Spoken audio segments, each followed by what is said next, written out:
Opisyal nang binuksan ngayong araw ang ika-8 edisyon ng Joint Military Exercise. Ang exercise Dagit Pa o Dagat, Langit at Lupa tampok ang major services ng Armed Forces of the Philippines. Pinangunahan ito ni AFP Chief of Staff General Romeo Browner Jr. sa Campo Aguinaldo sa Quezon City. Ang buong detalye ihahatid ni Edniel Parosa.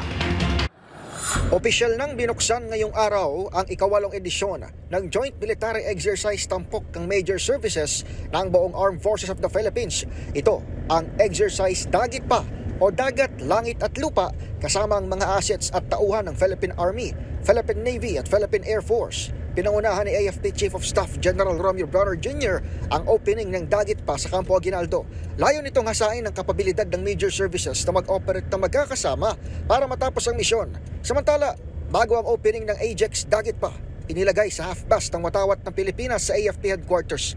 Nabatid na idineklarang National Day of Mourning o pambansang araw ng pagluluksa ang Nobyembre 4 para sa mga biktima ng Bagyong Christine.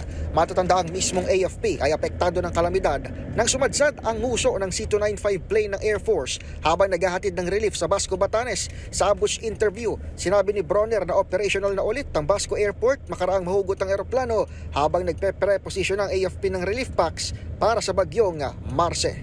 Repairable yung C-295 natin sa Batanes.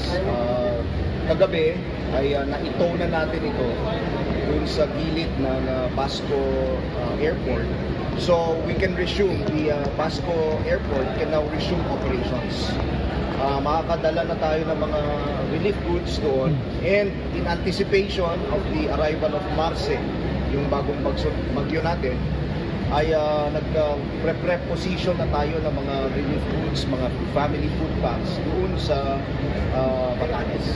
Para sa MBC TV Network News, ito si Edniel Parosa, una sa Pilipinas, una sa Pilipino.